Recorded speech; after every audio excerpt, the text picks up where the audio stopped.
In this session, we're going to discuss Elvis Presley and Sun Records, and we'll also discuss Wanda Jackson as a female rockabilly artist.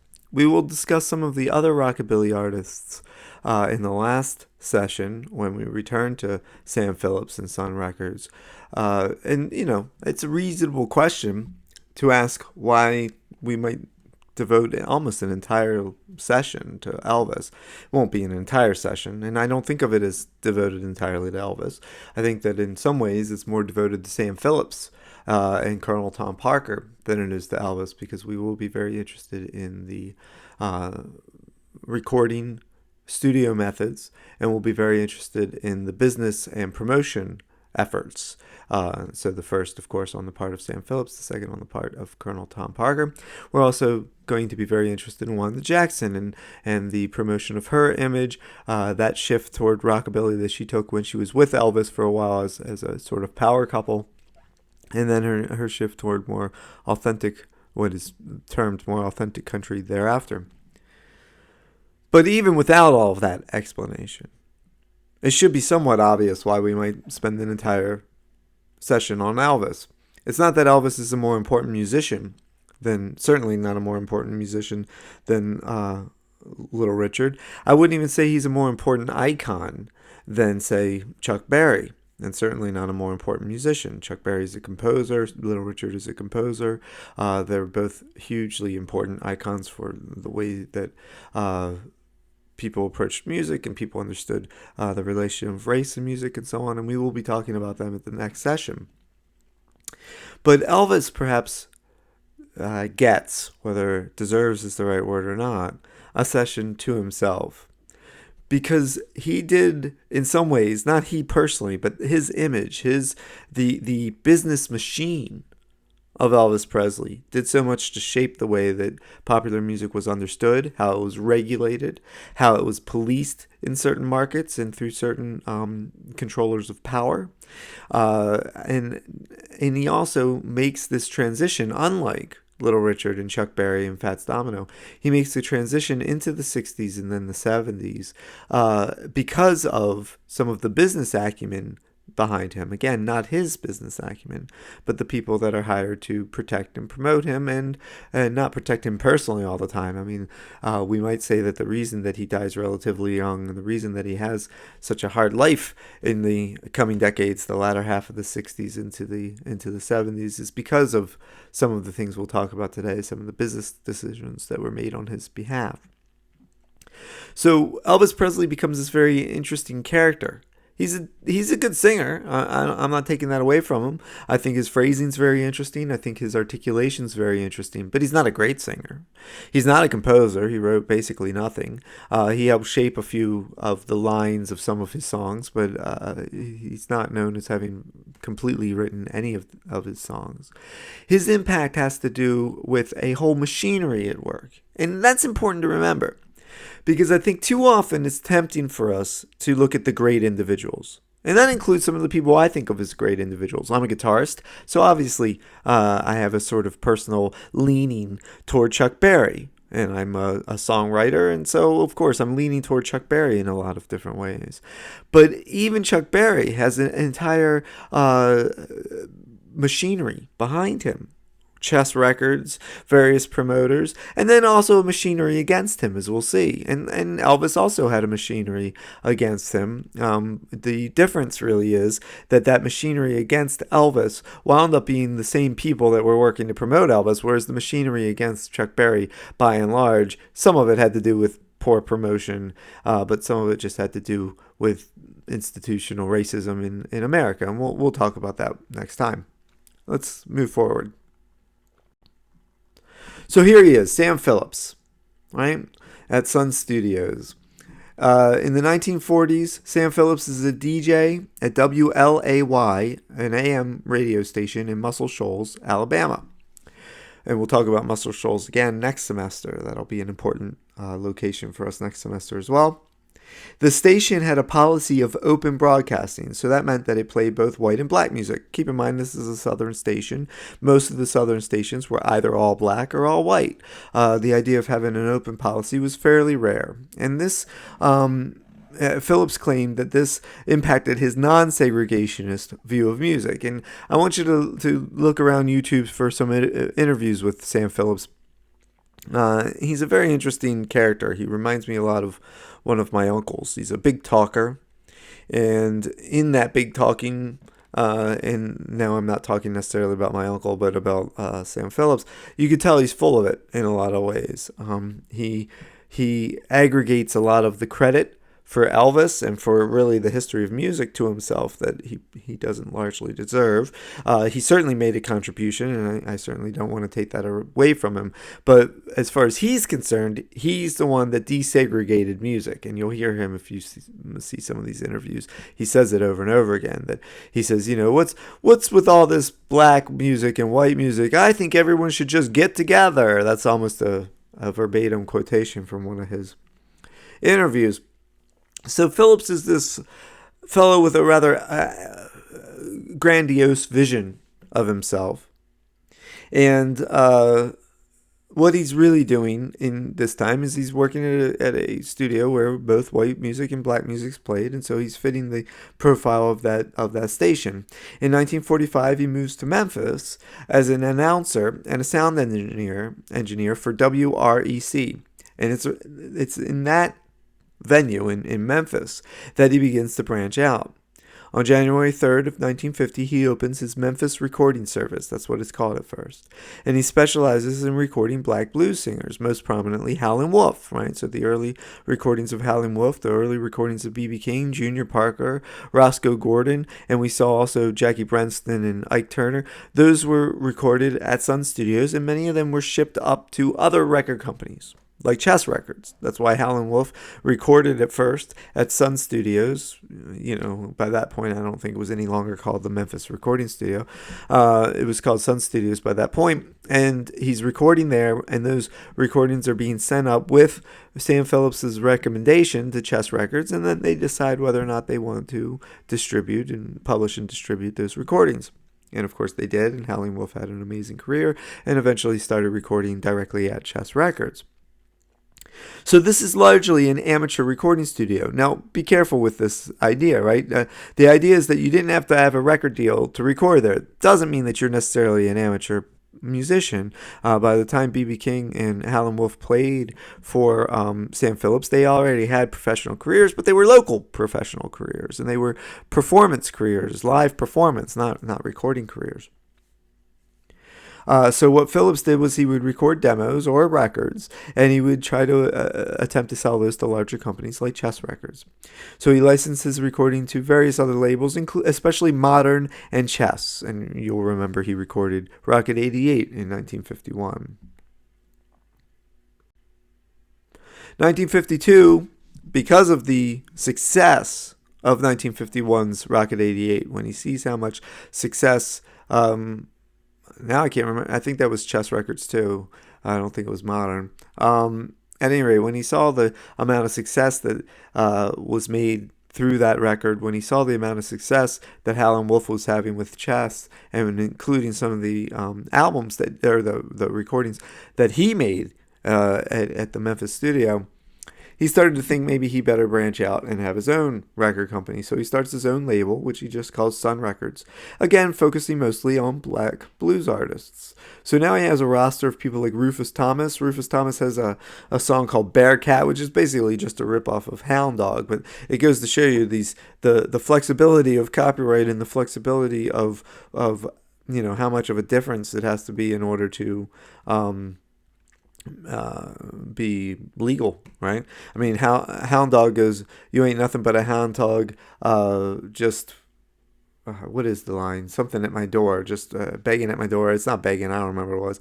And Bearcat is, "You ain't nothing but a bearcat, just howling at my door." It's the same thing, right? It's an animal, a domestic animal that you're sort of villainizing to a certain extent. And he even makes cat sounds, just like Big Mama Thornton had her bandmates make dog sounds. So it's a ripoff, right?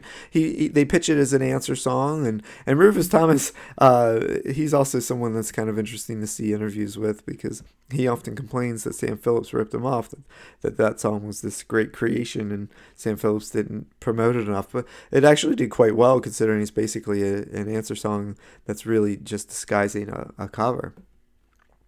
Sun Records also has Little Junior Parker, Little Milton, and The Prisonaires.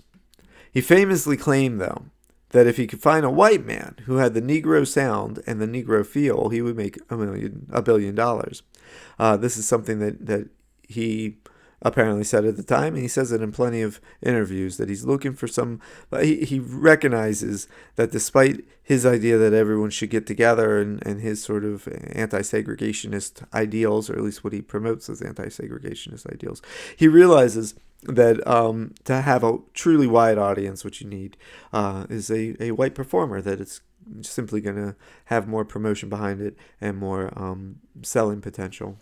And so that's what he looks for. Although he doesn't really find Elvis by looking for Elvis. Elvis just walks in one day.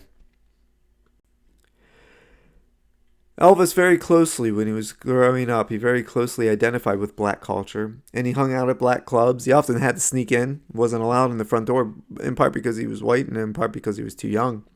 So he would sneak in when people were going out, the bartenders or whatever would go out for a cigarette, and he'd sort of sneak in and hide behind a jukebox. He tells stories about that kind of thing because he really liked that music and he wanted to hear that music, and he wore clothes that he bought from black stores and so on.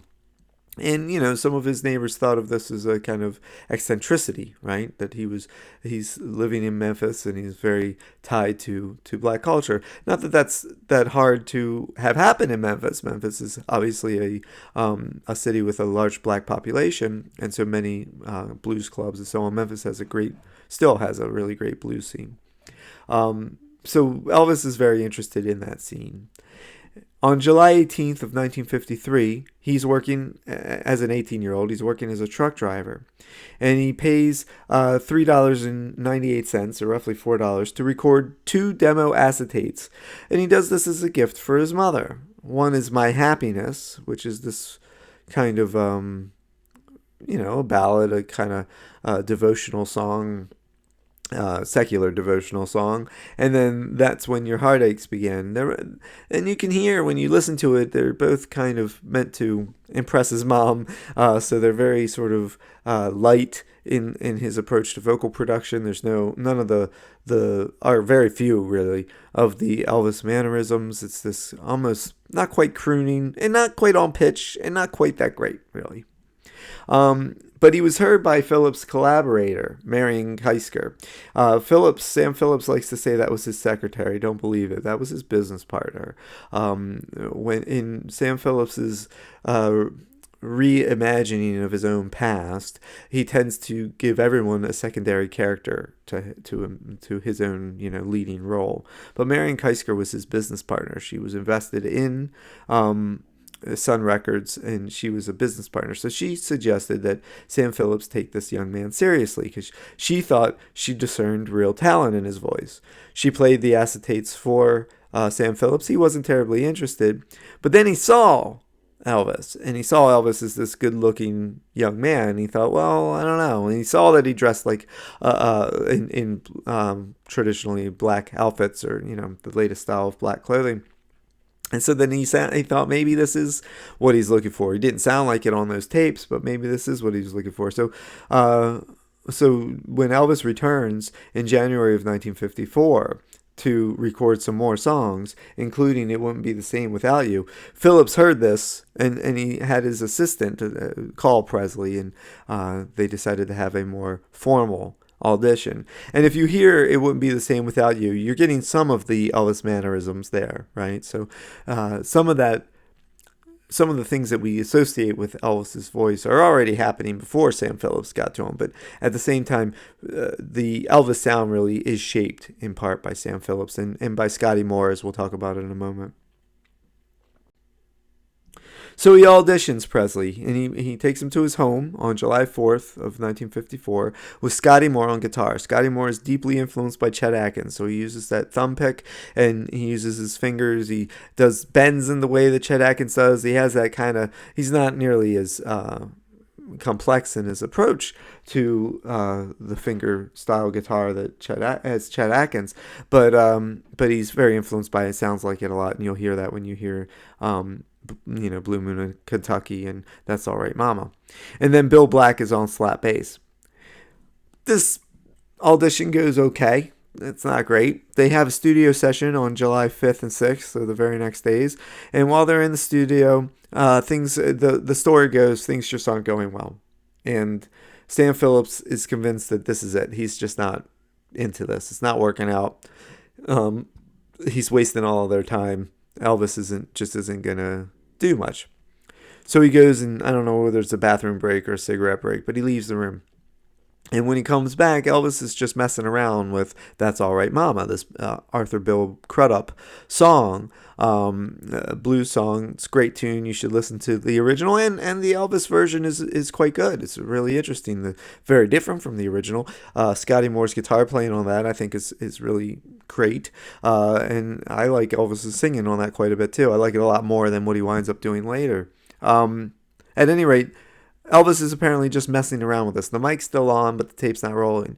And Sam Phillips says, "What are you doing? Why didn't you do that before?" Right? He goes, "I don't know. I'm just playing a song that I like, that I know, And so Scotty Moore comes up with a guitar line. It's just a blues. Doesn't take long. Comes up with a guitar line for it right away. And of course, Bill Black with that slap bass sound, right? And by the way, when I talk about Bill Black's slap bass sound, I don't mean the funk sound later where you're slapping with your thumbs. He's taking his entire hand and bashing the stand-up bass strings. Some jazz players played that way, but it was pretty rare. And so he's really hammering at that bass, and it really comes across. At any rate, they wind up recording 2 songs. They record Arthur Crudup's That's All Right Mama, and that's released with an up-tempo 4/4 version of the Bill Monroe waltz, Blue Moon of Kentucky. So that would be a good thing to compare, right? You can see that on one side is a blues song, on the other side is a country song. They're both covers. They're doing the Arthur Crudup song, the blues song, in a somewhat countrified sound, or with a somewhat countrified sound, especially when you listen to Scotty Moore's very Chet Atkins influenced guitar. And they're doing the Blue Moon in Kentucky. They're doing the country song as though it were a kind of rock and roll song or a blues song, right? An R&B song. So they put it in 4/4 instead of 3/4, and they do it very much up-tempo and change the vocal line quite a bit. And this winds up being kind of the key to rockabilly, right? And Phillips continues to release singles this way. So he continues to pair it so that you have one R&B side and one country side, where the R&B side sounds a little countrified and the country side sounds a little R&B-ified, and that creates rockabilly. That's one of the early strands of rock and roll, or streams of rock and roll. He sends a copy of this to a local DJ, and it became a local hit. But at first, it was the Monroe B-side that people got excited about. It wasn't so much the blues song. Elvis then became a regular on Louisiana Hayride because people thought of this as extending country music, not something new, not rock and roll, and not even really an extension of R&B, but rather using R&B influences on country music. And he was marketed primarily as a country artist for just a few months, but one with an R&B influence, and so he was called the Hillbilly Cat. Now, one of the keys to the sound that they're producing in the studio is the slapback echo. And here you can see 2 things. You can see the device. I don't know that this was the original device. This looks to me like it's probably a mock-up of a later version of it from Sam Phillips, but it's something that Sam Phillips himself created. And then you can see this is a drawing that Sam Phillips did where he's showing how he's hooking things up. And so on, and I have a little trouble reading what he's saying, but you can see where the echo is, the slapback echo machine, and Elvis is singing directly into it. I have no idea what the question mark's about, but you see the ins and the outs and so on into the board, and then you can see that he's got separated out the bass and the drums and guitar. Anyway, so Phillips uses this tape delay to create a slapback echo sound, right, on many of these recordings. And this was a device that he basically invented or tweaked. It's unclear to me. But RCA and several other recording entities, record labels and recording studios, they couldn't figure out what it was, right?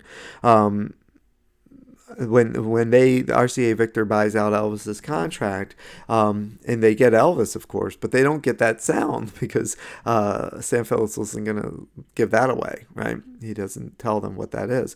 But it's really a definitive sound of rockabilly. It's sort of the alternative to what Chess Records did. I don't know if I even mentioned this in that essay, in that lecture, which I can't believe I didn't mention it. But Chess Records, of course, has a very famous reverb. And the way they did that is they suspended a microphone above a toilet, right? So Howlin' Wolf and Muddy Waters, they're singing in a microphone that gets their clear voice in the hallway, but then it also reverberates with a microphone that's in the toilet, a small little bathroom, and the microphone itself is dangling above the toilet to get this weird echo. No one could figure out what it was, and of course they weren't going to tell anybody, so that gave them an exact sound. The slapback echo machine, this tape delay machine, is something that Sam Phillips himself tweaked or created, but it gives him a specific sound, so you can always recognize a Sun Record sound, just like you can always recognize a Chess Record sound. And RCA couldn't figure it out. They came up with their own approach to echo and a sort of slapback echo, but you can hear the difference if you compare the early RCA recordings to the Sun Records recordings. But also take note of the fact that we have a scaled back but driving accompaniment supported by Moore and Black, right? So you have this very minimalist approach to accompaniment, but it really works. All this became characteristic of the so-called rockabilly sound, and Phillips is considered the architect of that sound, and he would go on to produce many important rockabilly stars, and we'll talk about those soon.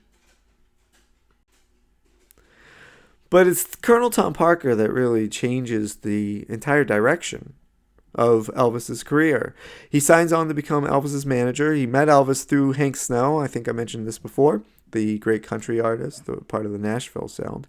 Hank Snow and Colonel Tom Parker had a management company. They had a falling out. Hank Snow couldn't stand the way Colonel Tom Parker did business.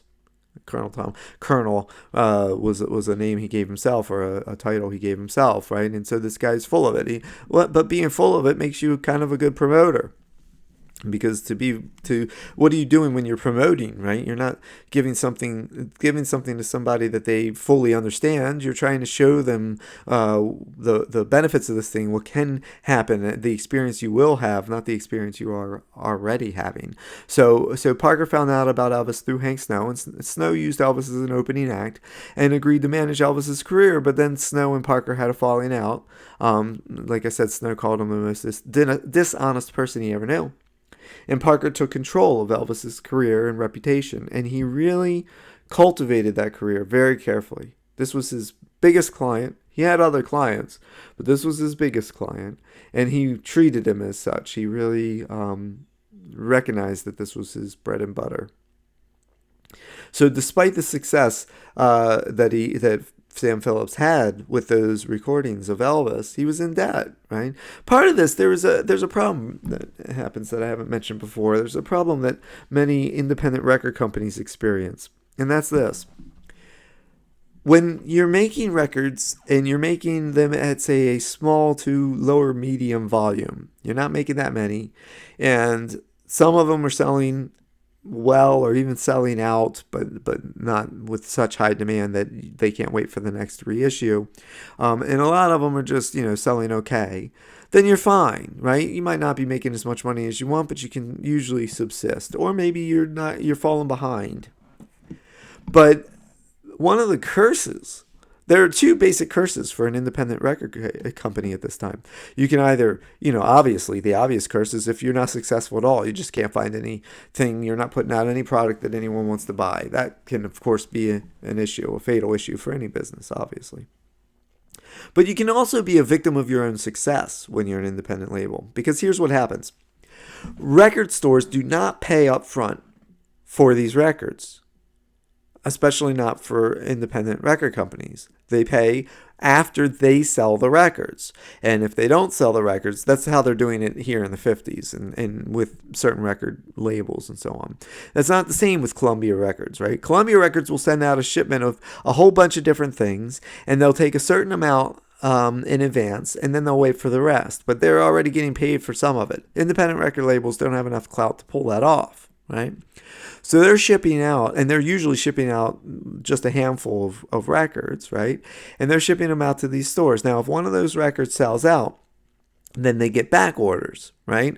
Now they're getting back orders where they're having to produce more of these records, so they need more materials to produce them, but not all the money's come in yet because they're getting back orders as the record company, as the record store recognizes that it needs more, but the record store's bill may not be due yet.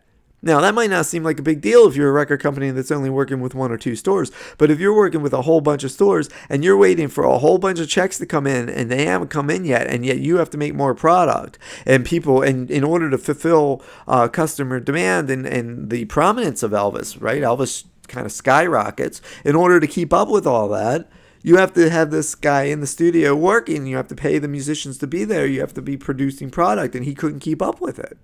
So he needed money just to maintain Sun Records, right? He had fallen in debt because of his own success, basically. It was temporary debt, but by the time you try to do everything, you can go bankrupt. Several independent record companies went bankrupt by having a success, which is a strange thing. So he sold Elvis's contract to RCA in 1955 for $35,000. He always regretted he didn't make it higher, of course. And the deal made it clear that the major labels were now serious about rock and roll. They were looking to invest in rock and roll artists. So Phillips invested the money in the Holiday Inn. He became a shareholder, and that's how he became a millionaire. It wasn't from being a record producer or an engineer. He became a millionaire from stock in Holiday Inn. He continued to record rockabilly for a while, but in the 60s his interest in the recording studio waned, and then by the end of the 60s he sold it and he was done. And pretty much from that point on, he just talked about how, especially after Elvis died, how he is such an important part of that legend's story. Now, I should say, Colonel Tom Parker, before we move on from that, he's very interested in cultivating, as I mentioned, Elvis's appearances and his image. And so he's in control of basically who Elvis dates, when the pictures are taken of Elvis out on a date, and how those pictures are taken, like all the things that you know, it's not unlike the things that we see now with someone like the Kardashians, where even their selfies are kind of cultivated, right? And I guess we all do this to a certain extent now. I mean, I don't, because I don't have Facebook, but people who put their photos on social media, they're cultivating an image, right? Colonel Tom Parker was hired to do that for Elvis, and he did it very well, maybe to Elvis's detriment. So the first RCA recordings in Nashville start on that January 10th in '56, and that's with Moore still, Scotty Moore on guitar, Bill Black on bass, and then DJ Fontana on drums, and the amazing pianist Floyd Kramer on piano. And part of that has to do with the fact that Chet Atkins is supervising some of these recordings. Floyd Kramer, of course, and DJ Fontana, they're both familiar to audiences from the Louisiana Hayride radio show. Chet Atkins is there, and there are three backup singers, including a member of the Jordanaires. They're all there for this date, and this is around the time that he also begins appearing on TV. And his first TV appearance is on CBS's Stage Show, and it's Colonel Tom Parker that really wrangled Elvis onto the television. You know, Stage Show was on CBS, it's on one of the major networks. So this was a fairly important television appearance, but not nearly as important as the next few. Elvis then releases his first single, Heartbreak Hotel, 1956. It goes number 1 on country and pop and number 3 on R&B. So you can see he's dominating 2 of the charts and coming close to dominating the third. And he's going to do this over and over again. This is a period where a lot of the songs that are on country, high on country, are also high on pop and high on R&B, and all the vice versas that you can imagine, right? In fact, it's so prevalent. Crossover is so prevalent that for a little while,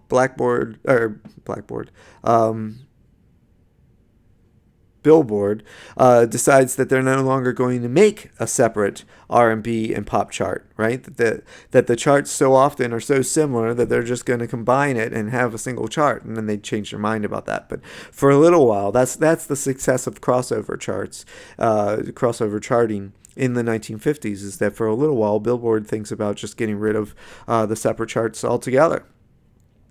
This is just an 8-bar blues, so take a listen to it and you can hear what an 8-bar blues is like. He begins appearing more often on TV, and this is when he's on the big shows like Ed Sullivan's Toast of the Town and then Milton Berle's show on the Texaco Star Theater. And if you watch the Milton Berle one in particular, you can see Milton Berle's basically picking on this guy. He's thinking of it as a novelty act. He's basically laughing it off.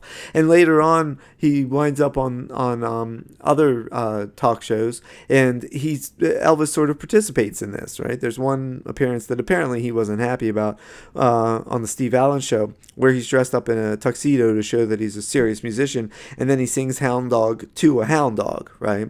And he sort of gets into the joke of it eventually, but what he really objected to, according to legend at least, is that the band wasn't there with him, and he felt stupid being on stage and dancing around and singing by himself, right? But Parker loved the idea because then all the focus is on Elvis, right? So you could see that Elvis is coming from the position of really thinking that he has a band and that the main 4 members of the band are himself, and then Scotty Moore, Bill Black, and DJ Fontana. But that soon changes, and it changes in part because of Parker. Parker's really trying to push Elvis further and further out front so that the band is really just a backing band. Elvis's self-titled debut album is released on March 23rd in 1956, and this is the first rock and roll album to chart the Billboard charts. It stayed at number 1 for 10 weeks. Now, this is important for a number of reasons. We're going to see that Little Richard also has a charting album, but for the most part, we are talking about an era of singles, where you have 2 sides to the single, an A side and a B side, so 2 songs are released at a time. And that's true of Elvis, and that's true of Little Richard as well. They are not album-oriented artists. So albums are in the great minority at this time. They're not something that happens as often as will happen in the 60s and 70s, right? So the very fact that Elvis has an album is an attempt to give some kind of legitimacy to what he's up to, and same with Little Richard, and we'll talk about the Little Richard album next time. He also begins appearing in films. He began to realize the dream that he really had of being a singing movie star. That's what he was hoping to be all along, right? He wanted to be a performing artist, but he was really wanting to be in the films as a singing star along the lines of Dean Martin. In fact, Dean Martin was kind of his hero. Even more than Frank Sinatra, and so he's he's becoming a singing movie star with the film Love Me Tender. And if you get a chance to watch a clip from it, he's horrible in it. I mean, he doesn't know how to act yet. He's totally wooden. The song number's not bad, but at any rate, the band was augmented by a backup singing group called the Jordanaires, and the Jordanaires are a very interesting group. They came up with arrangements pretty much on the fly in the recording studio, and sometimes those arrangements were simple, and sometimes they were quite complex and quite interesting. And so they wind up being a major part of his sound. They're more associated with Nashville, and he's recording a lot in Nashville, so he still has ties to the country music side of things.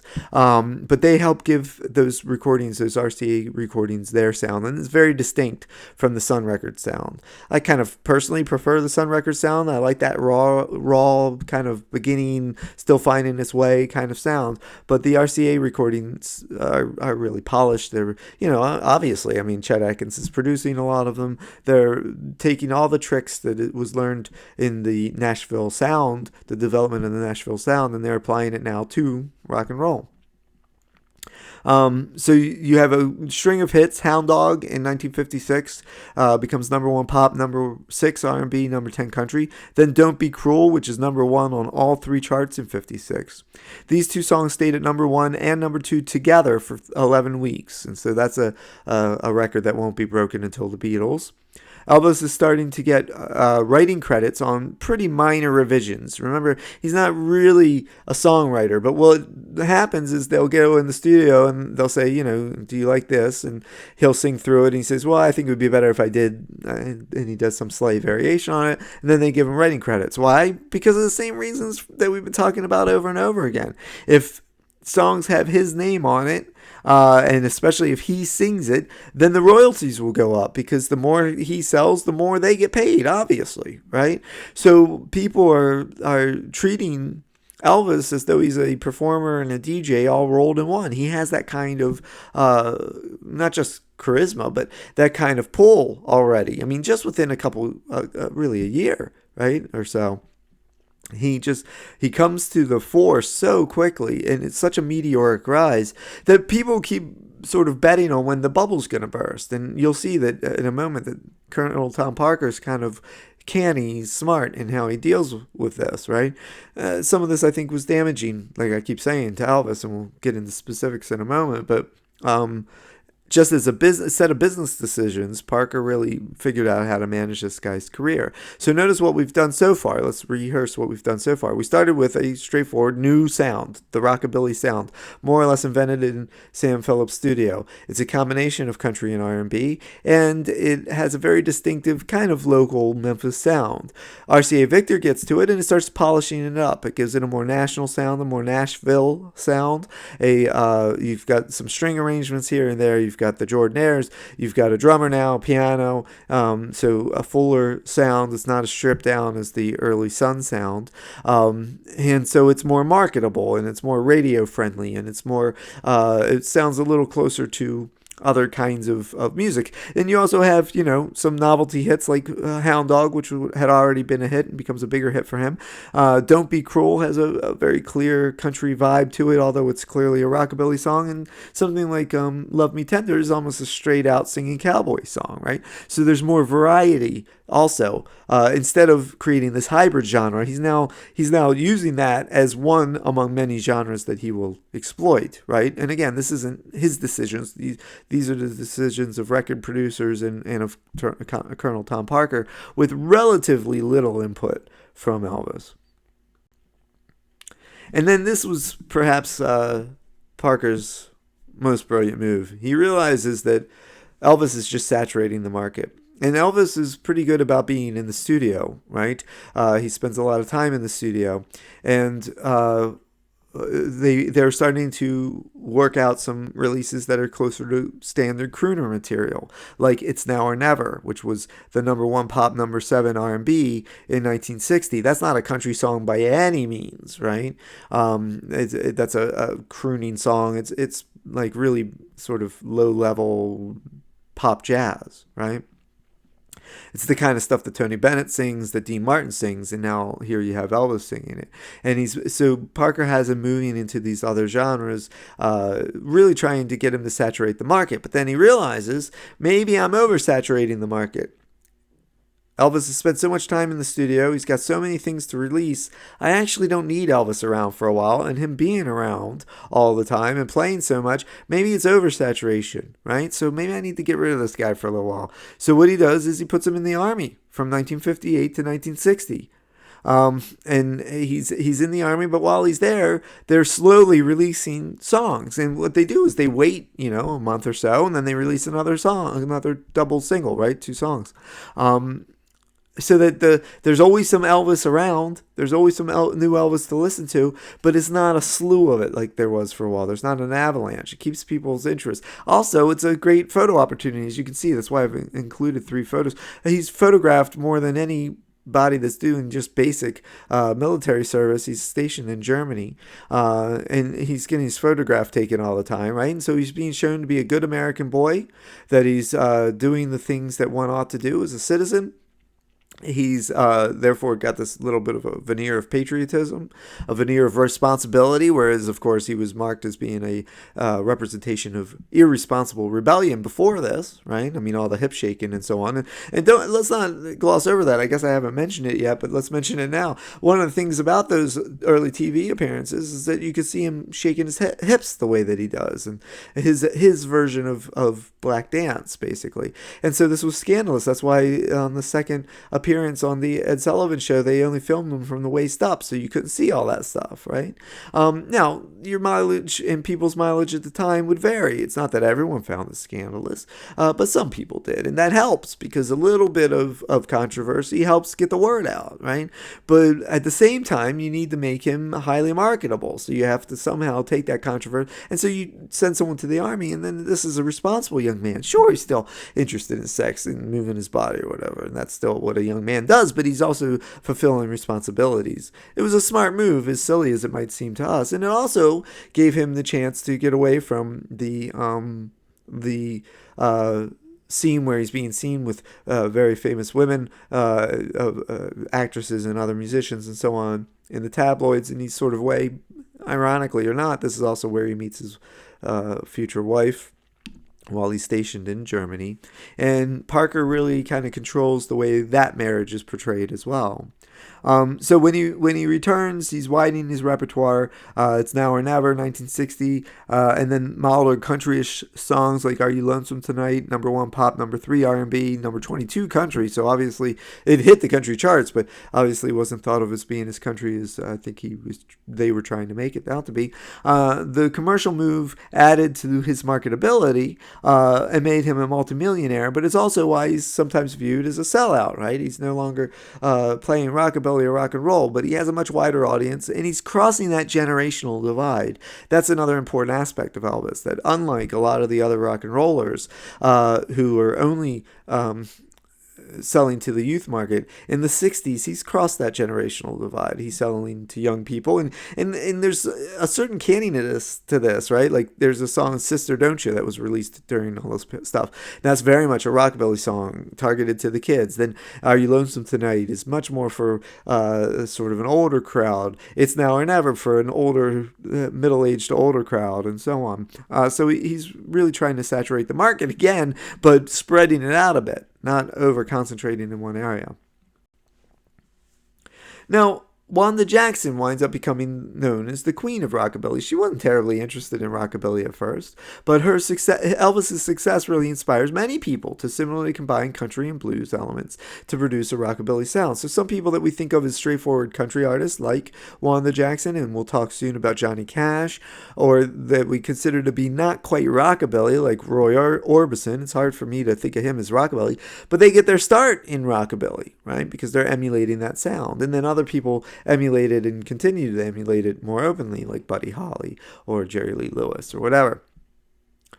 So Elvis is inspiring, obviously, a great deal of imitators, a great number of imitators.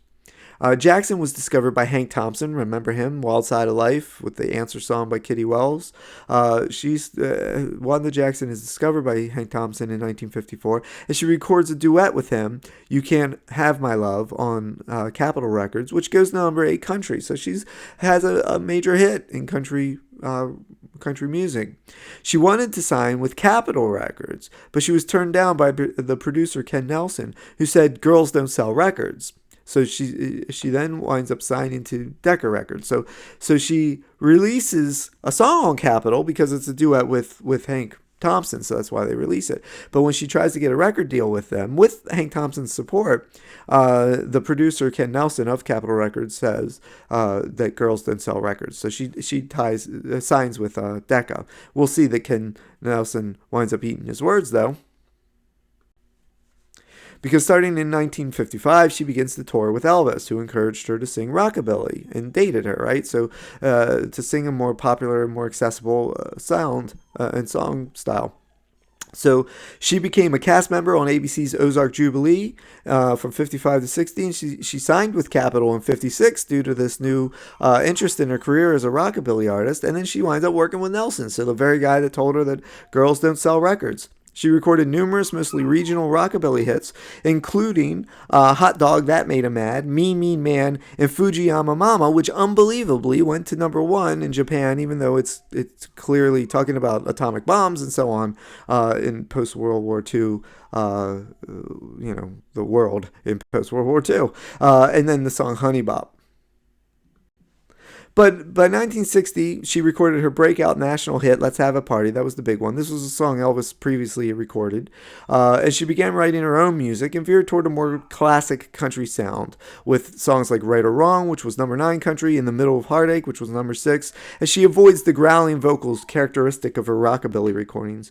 By 65, she concentrated pretty much exclusively on traditional country and sometimes even downplayed the rockabilly. But rockabilly really gave her start. It's what really brought her to a national consciousness. And as we'll see, not next time, but in the session after, rockabilly had that impact for many early recording artists, early rock and roll era recording artists. Not all of them were rock and rollers, or turning out to be rock and rollers, as we saw here with Wanda Jackson, and as we'll see with Johnny Cash. So that's it for this time.